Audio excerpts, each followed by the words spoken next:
physical therapist here at Physical Edge, and I thought it would be an awesome first lecture to have on this speaker series that we've started for this year to talk about how we can boost brain health and kind of just cognition in general. And I want to also say that I am obviously not a neurologist, and I am not taking the place of a neurologist or a psychologist, but this is just like tips for you to take on for a daily basis to kind of maximize your cognition and your brain health at this point. So we are going to get started. So this is kind of where we're headed this afternoon. We're going to talk about what are some normal brain changes that happen as we age, because that's one of the things too that sparked this for me was a lot of patients that I see, they talk about, oh, I'm just getting older and there goes my brain and there goes my mind, and you know, what is normal with aging in the brain, and kind of what is abnormal, and then the 6 steps that you can take today to kind of start implementing into your routine. So starting off with what the definition of cognition is, this is from the American Psychological Association. So all forms of knowing and awareness such as perceiving, conceiving, remembering, reasoning, judging, imagining, and problem solving. It's a lot that cognition is. So it's a pretty broad definition with many layers to it. And we're all going to experience some sort of cognitive change as we age. That is like a guaranteed part of aging, just like we see changes throughout the rest of the system.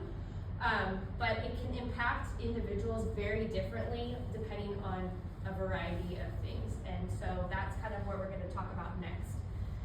So this picture is, people say, oh, turn 65, there goes the memory.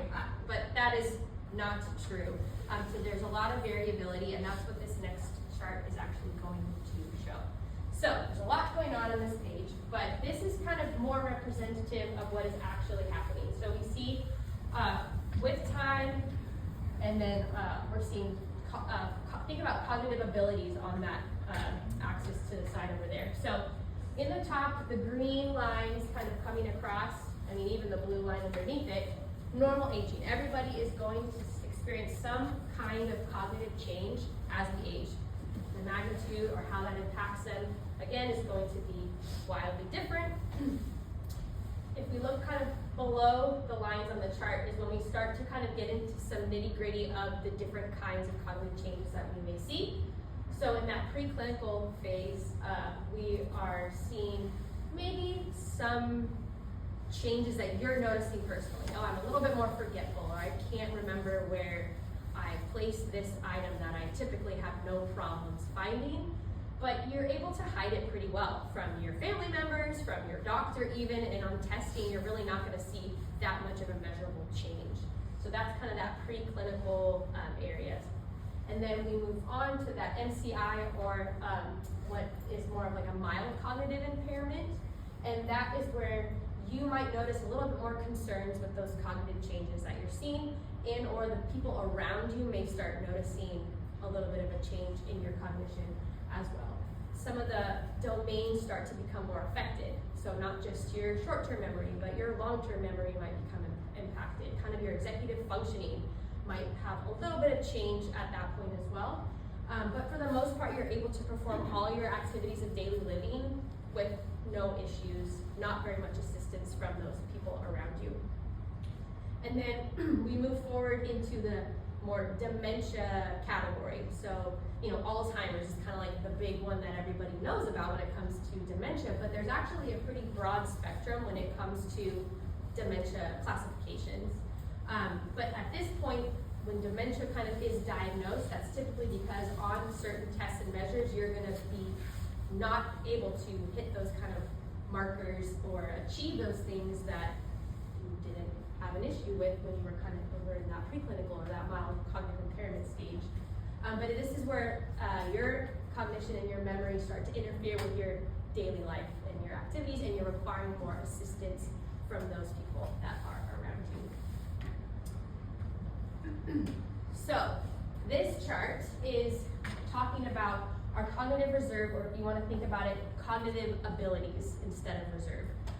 So your ability, or the brain's ability, I should say, to resist change and decline with time. And so the big thing to take away from this chart is that this line down here, this, we can think of this as like the threshold for that diagnosis of dementia, where you are needing more assistance and you are actually getting that diagnosis of dementia. We have two different individuals. One person, this red line, they have low cognitive reserve. Whether that's because they, luck of the draw, like genetics-wise, like that was probably what predisposed them to having those differences in that cognitive abilities.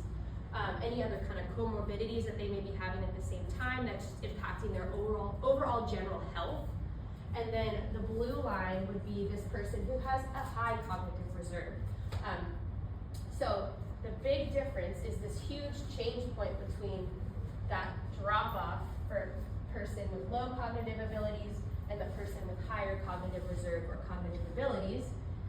One thing that, an example you can think about is if you are somebody who's a relatively healthy person and you kind of work out on a regular basis, you have a well-balanced diet, you've kind of got those good genetics on board, when you get an illness, it takes not that long for you to bounce back to get to where you were initially, versus somebody who has a couple different diagnoses on board also. When they get ill, it is a lot more of an impact on their abilities to kind of get back to the level of functioning that they were at before. So that's kind of the concept of reserve, and we're just taking that, and that's a physical reserve. This is more talking about cognitive reserve. Does anybody have questions about this slide? Does it make sense for the most part? So, how can we boost our brain bank, if you will, make sure that we have a lot of good things on reserve for us to kind of be in that upper, higher cognitive reserve area compared to somebody who's in this lower cognitive reserve area. So these are tips and tricks that you can implement today if you're not doing them already. Is there a typical age point when the change point happens for those two? It can be variable, and a lot of it will just depend on that individual person. So some people might notice that kind of drop-off point at an earlier age. Some people might notice it, you know, in their 90s, they notice that they're a little bit more kind of preclinical. They're having some issues with their memory. So it really is variable, but the cool thing is that a lot of these steps can be taken now, and even for people who are experiencing some kind of cognitive impairment, this can be helpful at boosting that for them. So the answer is it depends. It's the classic physical therapy answer. If you haven't heard it already with a physical therapist, you just did. So there you go. All right, number one, exercise. This has been found in research to be like one of the most powerful tools when it comes to actually physically reshaping the brain, which is really awesome. So listed here are some of the ways that exercise changes the brain. What we can take away from kind of that list there is that there are so many physical benefits to what you do and how hard you work to get that brain to change to then have more cognitive reserve on board. So changing the brain structure and changing the function with regular exercise. Cool, what's regular exercise? Well, I'm so glad that you asked, because that is what we're going to talk about next.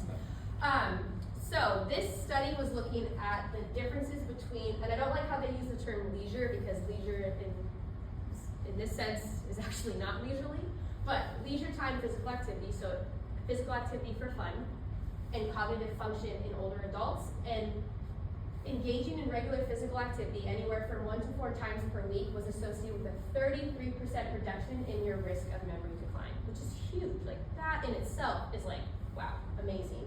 And that's compared to people who are not active. Obviously, if you do more, you get more results or more benefits from it, but even 1 time a week, you're getting that benefit of changing the shape and the function of the brain. So, physical activity in this study and in most kind of references for physical activities for recommendations for older adults, you gotta be working hard. If you are out leisurely walking your dog, having this conversation, talking about your life, and not having any challenge having that conversation, that is not defined as physical activity. you need to be cuffing and puffing, you need to be challenged. If we had talk tests, you would maybe be able to say a couple words to me as I'm asking you questions, because you are really focused on getting that heart rate up and working hard. So if you're not already working out in some way like that, when you feel challenged and it is tough to talk to the person next to you and you're just like, stop talking to me, I am working hard, that is what you need to be adding in right now. So this is the best place to start, is getting that physical activity in and working hard.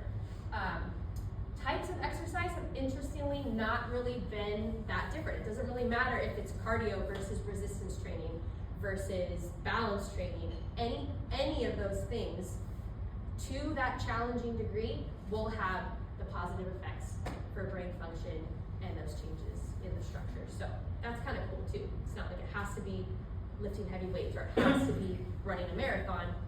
You just need to be working hard, and that's going to change depending on you as an individual. So is that elevated heart rate?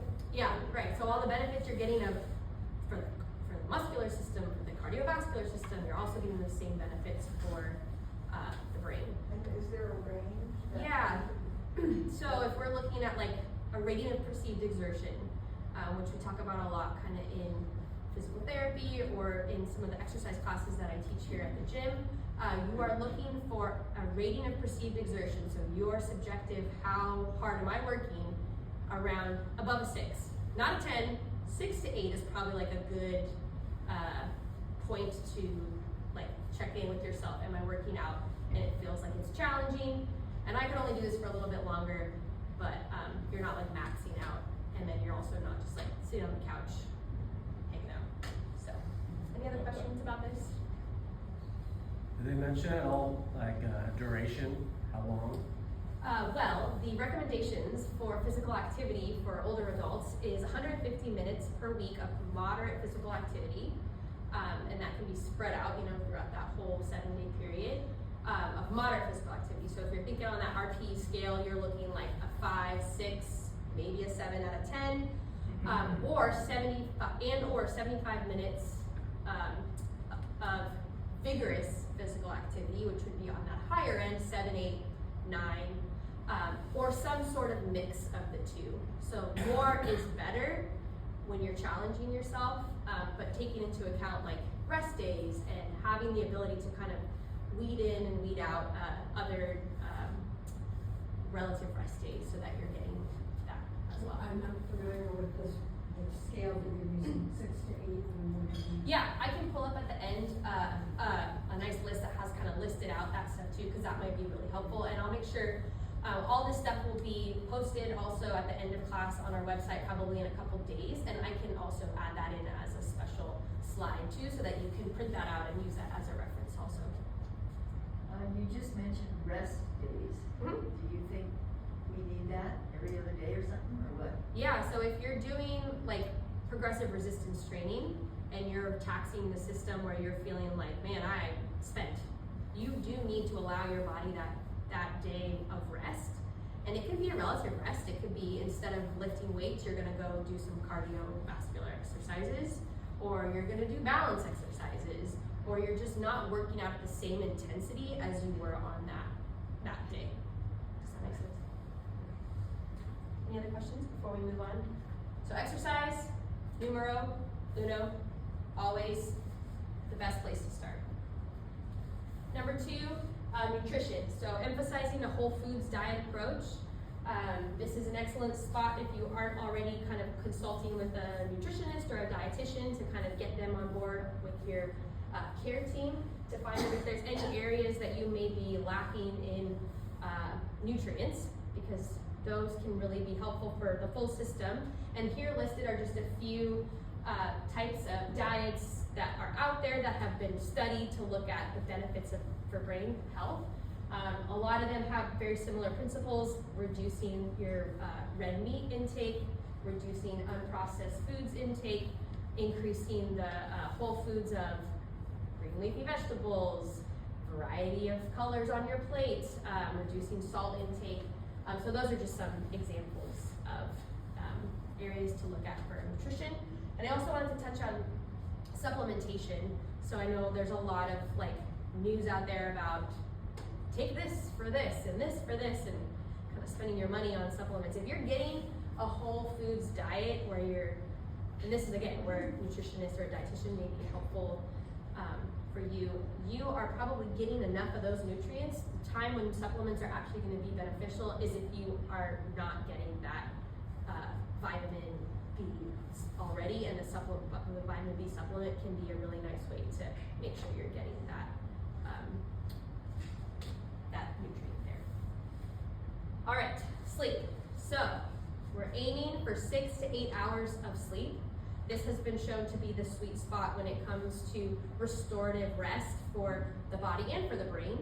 And this is like the area that I have the most trouble with right now, thanks to my 1-year-old. So it's gonna be a constant battle to figure out, but anywhere below that 6 hours or above that 8 hours is actually gonna give you a negative impact. It's going to actually change that gray matter or part of that layer of the brain, and it's gonna reduce it in size, which is not what we want. So, 6, 7, 8 hours of sleep, that has been shown to be the most beneficial for maximizing the structures of the brain.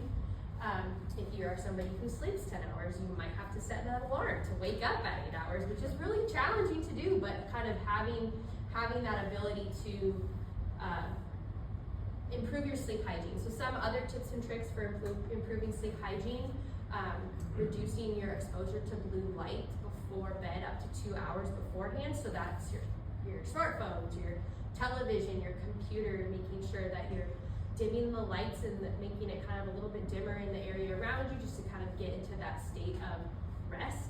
And then temperature, even reducing the temperature in your room to, I think it's like between 65 and 68 degrees has been shown to really be a benefit for improving that sleep hygiene through there. I have a pet that wakes me up like every 2 hours. Yeah. So, Me too. should I sleep more hours? Because I'll tell you what, when I don't, I'm a basket case. That's a great question. I'm not 100% sure, actually, on with like interrupted sleep. Obviously, quality is going to be better.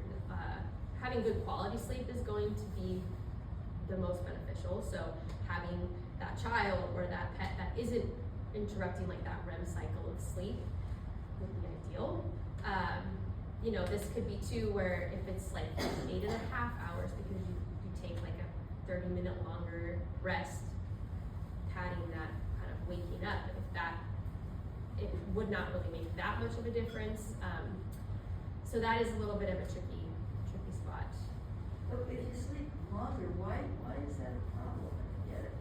Why does it make your brain less healthy? It just changes like the actual like structures within the brain, like they're not, because you're not up and moving and being active and kind of getting that different like stimulus into the wiring of the brain system to kind of adapt it through there.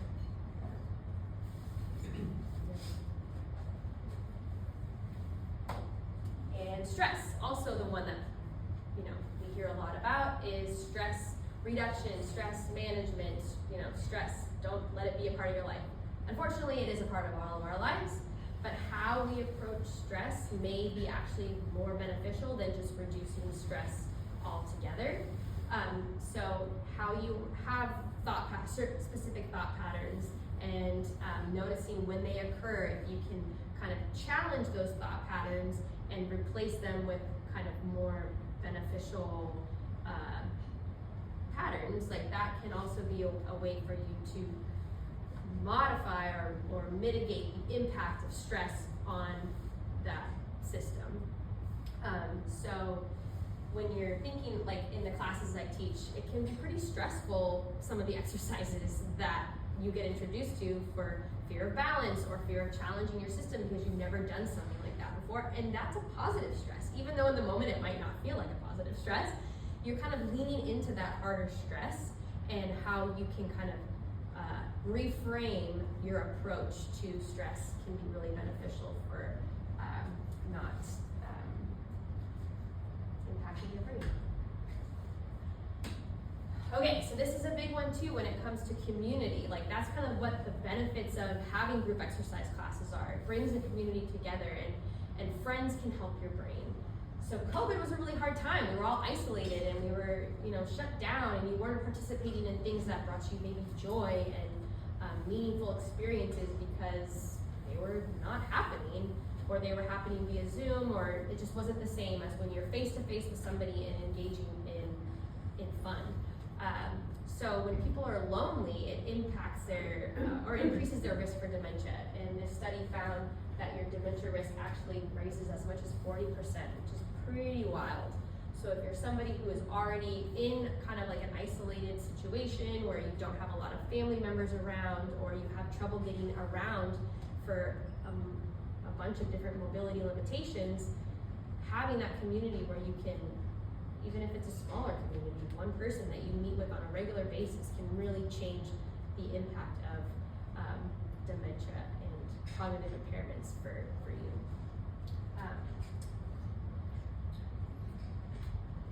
And then the final one is novelty. You can teach old dogs new tricks, just FYI. So our brain loves new challenges. It physically rewires itself when we are doing something different that challenges us. And so that is the benefit of having new experiences, engaging in new skills or new hobbies. It's hard. Like when I have people do a hexagon shuffle and they're like, man, I haven't jumped like this, or I haven't done hopscotch in years. And it's like, yeah, because you haven't done it in years, so your brain kind of chucked that out the side. But it can be fun when you realize, like, laughing at yourself and those around you in their community, it can be fun. And it kind of brings that new novelty to different experiences. And so the reason I put this person longboarding on here is because this is my goal for 2025, is to learn how to longboard. So I'm letting all you know, if I come in with some scratches and bruises, it's because I'm trying to do this, but I'm gonna wear a helmet to protect my brain and my cognition. So picking something that is just out of your comfort zone can really be of a benefit to improving the health of your brain. But that's all right. What did you say? Well, getting on board like that at this point, yeah. Yeah. We'll see, I'll let you know how it Good goes. job. So I this think it's is, great you're doing. yeah, this is the importance of lifelong learning, and you all are here today, so that's a really good step forward, is you're wanting to learn about some ways that you can help yourself and or those around you. So just keep coming to these speaker series. Okay, so that's our list of 6 steps for brain health. Exercise, you want to work hard, you want to huff and puff, and the more the better. 1 to 4 times a week has been shown to have a huge impact on your brain health. Nutrition, we want that whole foods approach. If you need assistance, make sure you're discussing it with your primary care provider or a nutritionist, a dietitian, to kind of help make sure that you're getting all those important nutrients on board. Sleep, 6 to 8 hours. Quality sleep, if it's interrupted, quality and quantity both matter. Set yourself up for success by reducing kind of your exposure to stressful things before bedtime. Improve that area that you're going to sleep in so that it is conducive to a good sleep pattern. Stress, we want to reframe our stress, not necessarily reduce our stress. Obviously we want to reduce our stress, but if we can't, let's reframe it. Community, you all are here. Thank you for coming to this lecture. Thank you for participating in some of the classes we offer here or some of the classes offered elsewhere. Like, that is huge, so way to go. And novelty, trying something new. It's always fun to meet new people and have new experiences. So I wanted to make sure I included some local things that you could be doing that are lifelong learning, continuing education resources. So we're really lucky to be so close to UC Davis. They offer a lot of really great services through their medical school. They have the mini medical school on healthy aging. There's links that I attached to this website, or websites that are attached to this resource that will be available once this is online, so you can kind of access it that way. But they have video recordings from previous lectures that they've given about brain health and just other areas of healthy aging, which is amazing. They also, through their neurology department, have a webinar on healthy brain aging from 2023 that they have linked there, so that is that. The Yolo County has a Healthy Aging Alliance that has a list of like education, resources, a bunch of different things that you can look into to kind of get some more information on what's local, as well as the City of Davis Rec Guide. I went through it yet last night, and they have a lot of really interesting things from ukulele. I'll plug my mother-in-law teaches a ukulele class. They have group fitness classes. They have walking groups. They have dancing. Because they have a really fun line dance. Yes, I saw that. 9 o'clock is absolute beginners and 10 o'clock is just beginners. It's Okay. really fun. Cool. So all sorts of new, novel things to try. And then up here, those from the Harvard Health website, they have great resources there. They recently came out with an ebook about a guide to cognitive fitness that kind of talks a lot about the 6 different steps that we talked about today and goes into more depth and more detail. So that's a great resource for you to use as well. So, any questions about everything we've gone over so far? I would add that UC Davis Medical School is starting their new session this coming Saturday, and you can register for it. Okay, so this Saturday, you can register for their upcoming session for the mini medical school coming up on this Saturday. So, perfect timing. Awesome. Anybody else? Questions? Do you have a chart you were gonna show us? Yes, I'll pull that up in just a moment. I have a question about something that everybody would probably want to forget our past if it wasn't very good, but if we had head injuries as a kid or teenager, as an adult, falling over, doing some athletic activity, you can't change that, but Yeah. here you are now. What's evidence that I've heard different things that it may predispose you to dementia? Yeah, so I think that that's a really interesting thing to talk about, and it can impact kind of if we go back to that slide about the cognitive reserve, right? Because some of these things we can't control. Genetics, impact that we had through the head, whether that was like a medical thing or a traumatic brain injury, like that's gonna vary from person to person a lot.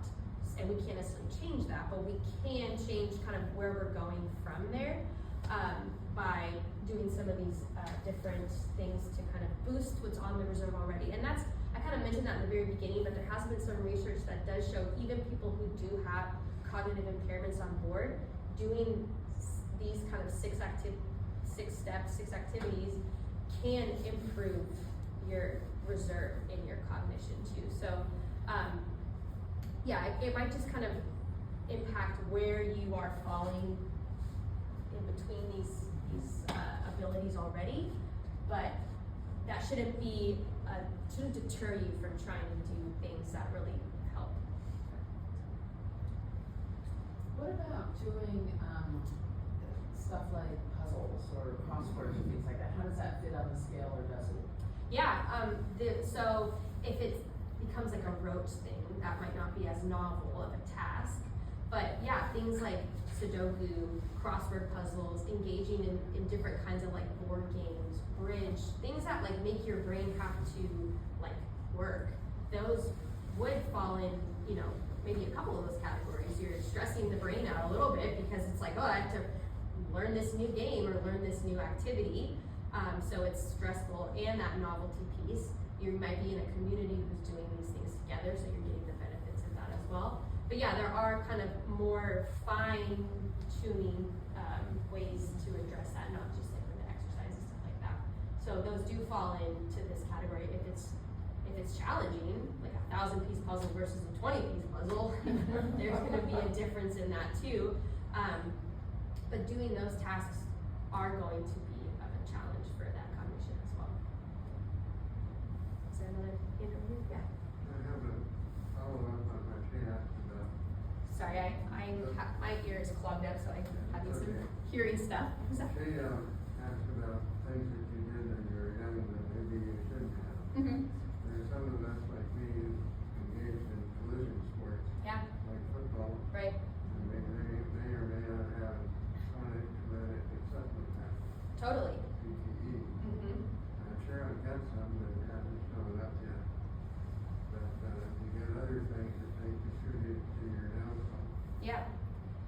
Right, but if we can, same thing like physically, right? Like sometimes we might have somebody might have diabetes, and that's not necessarily gonna go away. It's gonna be better well managed, but same thing cognitive wise, like if you participated in impact sports, or you had brain injuries from falling off a horse or something like that, like you can't necessarily change what happened in the past. You can't necessarily change the fact that you have type 1 diabetes, but you can manage the symptoms and you can reduce kind of the impact it has throughout the rest of the system. And the same thing, kind of, you participated in those activities. So now moving forward, you're a little bit more mindful of making sure that you're, doing things to positively move you into that more higher reserve category versus that lower reserve. At our age, we would not take up longboarding. That's your advice to me. I'm just gonna wrap myself in bubble wrap as I go. I still have to come to work, so can't be that crazy with it. Any other questions before I pull up that RPE scale? Yes. Do you drink coffee? I do drink coffee. Is that good for you? You could look at like 3 different articles for yes and no, but I did recently see an article that talked about tea drinking and coffee drinkers.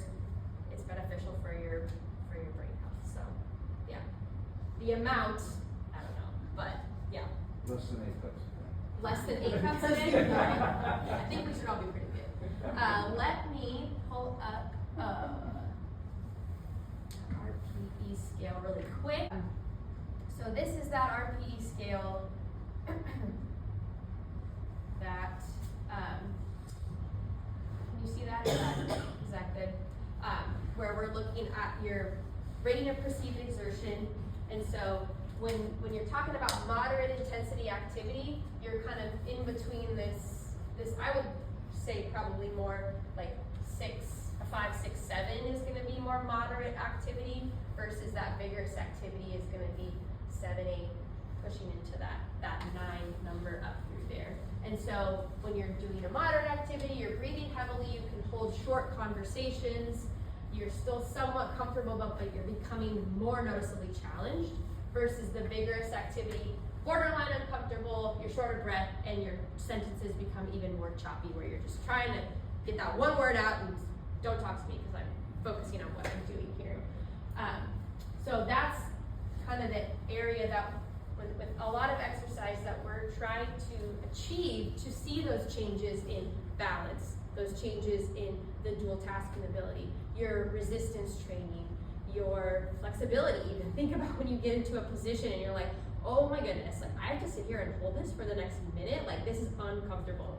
That could be like your vigorous uncomfortableness on that RPE scale for flexibility as well. So you can use this scale with a lot of different activities across the board when it comes to exercise and fitness. So. But if you type in on Google just like RPE scale, it'll pull up like, you can find one that looks pretty that you like, so you can reference that. Any other questions before we are all set for today?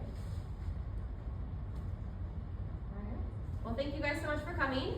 Like I said, this will be posted on our website. We're working with kind of adding in a new tab for the speaker series to have all this stuff posted. So you'll have a reference to this and the lecture as well.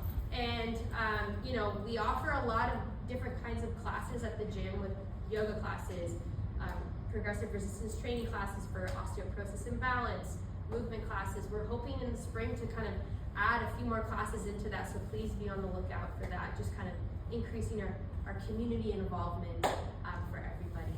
So yeah, thank you guys so much for coming, and I hope that you found this to be helpful. So thank you.